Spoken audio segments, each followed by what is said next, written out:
Today we're going to be talking about how to create content that attracts the right people to your business and then helps to build up the know, like, and trust factor so that they want to buy what you have to offer. Hi, I'm Lillian Pearson, and I am a business coach to tech entrepreneurs and aspiring tech entrepreneurs. And so, as usual, I have prepared some talking points for today's discussion. So I took this question from a member of the Tech Entrepreneur Collective, and more specifically, she said, how do I create content that attracts the attention of the right people? And I'm making the assumption here that since we're in business, that it's the right people are the people who want to buy from you. All right, so I have a lot to say about this, but I want to first, before going into the discussion, just let you know that I picked this question specifically because it ties in so well with the webinar I have coming up on Wednesday, November 6th. That's called The 7 Simple Steps for Attracting and Retaining High-End Clients into Your Tech Business. So what I have actually done is take a small snippet from that webinar and then kind of dug deeper and drilled down into a more granular level on how you actually create that high converting content. Okay, so let's get started. What we're really talking about here is new or aspiring tech entrepreneurs creating content and spending a lot of time and energy putting out stuff on social media or on their blog or on their YouTube channel that actually isn't getting them much traction in terms of sales, right? And so what new tech entrepreneurs generally end up doing is they create content that highlights their skills, and then maybe they create generalized content from the tech industry or from a specific, their specific sub-niche within the tech industry, and they just kind of create some stuff they think, okay, well, this fits within the theme of of my field, and I'll just create content. And they usually do this because they think that it's going to attract people who want to purchase services from them or purchase something from them, right? So let's talk about kind of the problem with this approach. When you do this, when you create generalized content or content that basically showcases your tech skills, there are benefits to that, and I will talk about that in a minute. But what it really does is, in some cases, it attracts a generalized audience, or basically it's pulling people to you that are maybe just curious bystanders in the tech space. And so they're thinking to themselves, that's interesting. So they're kind of getting a free education, but then a lot of this type of content isn't really telling them, okay, why does this matter and what do you need to do about it? So a lot of this more generalized content is kind of missing the context of, like, how do we make this actionable? How do we create value from this new information? And then it also attracts, some of the times problems with this content is that it's not targeted to a specific offer. So what happens is, say you create some generalized content and someone comes to your website to read it and then they sign up for your list. Well, if they're a curious tech bystander and you don't really have a clear offer, they may never be in the position that they'd want to buy something from you. They may not even be able to buy something from you if you had your offer together, because maybe they aren't in the financial position to be able to do that, right? So getting an email list full of curious bystanders because you created generalized content is not going to be good for you in the long run. And a problem with this also is that it's tremendous amount of resources creating this type of content, any type of content, right? So when you create content, you want a serious ROI for that. And I'm going to show you how to create content that delivers that return on investment here in just a minute. But let's not just, I don't want to just like talk about the negatives of this, this strategy, because I know I certainly have done that and I've benefited from it. So some of the positives is that it attracts people that want to hire. Like if you create coding demonstrations, then it could be attracting people that want to hire you on, like a freelance basis. And so that is good. But then what you need to actually build into your content is some substantive measure that differentiates you from every other tech person on the internet that basically is doing the same thing. So you've got to stand out from the crowd, basically. And so you want to make sure, even if you are creating coding demonstrations and looking to get buyers for your service offer, you need to make sure that your tech content is targeted towards the buyer. Like you're touching on their pain points and then telling them, what would you suggest they do next. So, sorry, I'm looking at my notes real quick. So if you're creating content that's like coding demonstrations, you want to make sure to add the context of like, who are you creating this for? What are their pain points? And then definitely have a strong call to action. What do they need to do next in order to get more support from you, right? So maybe they need to book a call, or maybe they need to sign up for your email list, but it definitely, the content you create needs to have a bigger strategy behind it besides just attracting people to your website or following you on social. And another problem with this type of content is that it can actually be a liability. So you spend a lot of time and energy and effort creating these coding demonstrations. I'm saying this out of love because I've done it. So I'm not blaming you. I have done it and learned from my mistakes, which is why I'm sharing this with you now.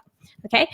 So all this energy and time, and then it becomes a liability because mostly if you're sharing your tech skills and coding demonstrations, you're attracting your competition, right? And a lot of these people are going to copy from you. And do you really want to educate your competition? You have to think about that, because you don't want to spend a lot of time and energy working for free to give your competition a leg up on you, right? So, but one thing to think about is that if you enjoy doing these coding demonstrations or technical demonstrations as like free blog posts or free YouTube video, that's awesome. I would just consider the longer term strategy for this. So maybe selling these people into a paid course or something like that later. So it's not all bad, but you just have to think about like, what's the longer term game plan in terms of content. Now let's talk more specifically about how to create content that converts or attracts the right people. So I broke this up. As you know, if you've been following along in this series, I love breaking things into processes and sets. So this is a 4-step process. And I will go into detail in each of these in a minute, but the first step is identify your ideal client. Second is create your written content. Sorry. Second is start creating your written content. Third is structure your introduction, and then fourth is make sure get clarity on what your call to action will be for this, right? So let's kind of look into each of these. So in terms of identifying your ideal client, this is absolutely something that we are covering in a lot more detail in that webinar that's coming up on Wednesday. So I definitely encourage you to sign up for that. 7 simple steps for attracting and retaining high-end clients into your tech business. But in terms of, if I were to give you cliff notes on how to do this, you need to identify basically, with respect to creating content, you need to identify who is that ideal client for your offer. And then you need to identify what are their pain points, and then what is the brand voice and visual aesthetic that you need to to build within and around your content, right? So I like to make the example that if you are trying to sell packages to corporate executives, then you definitely don't want to be using, emoticons and slang words or, like handwriting script font or something like that, because that definitely, it doesn't set the tone that resonates with them, right? So you have to identify, okay, your offer, right? But then who is this actually for? What are the pain points that are driving their purchasing decision? And then basically, what type of aesthetic and what type of voice resonates with these people, because you need to speak in their language and you need to present yourself in their language so that they then feel like, okay, yeah, I'm with this person, I get this person. Okay, so that is the first step. And then you would go into creating the written content.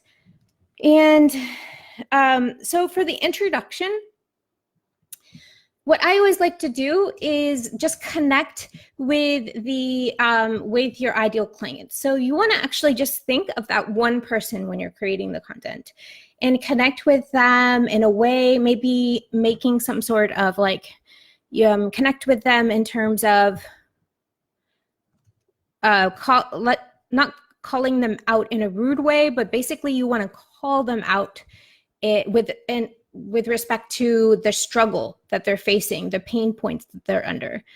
And then you want to talk about your experience or your client's experience, struggling with that same difficulty. And basically use your words to demonstrate that, okay, you connect with them and their pain point, but also start demonstrating that, yeah, I know all about this, I have been through this.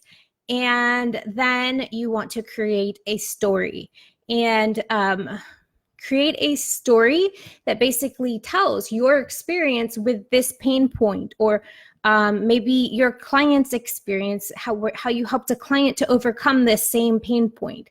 And then after that, you want to get more specific and start detailing, okay, what is the exact solution to overcome this pain point? And this is where you could maybe give them some sort of strategy, an approach to overcoming this issue that you have connected with them on. And then after you have connected with the individual, touched on their pain point, demonstrated that you have experience overcoming these obstacles, told them a story, then you end with a call to action. And your call to action should always be something very, very clear. So maybe it's like join the Facebook group, a free Facebook group, or download my free ebook, or book a call. But something where you're giving a person instructions on what to do next in order to continue getting value from you. And if you keep creating content like this, what you're going to do is you're going to build a loyal audience of people that know you, like you, and trust you.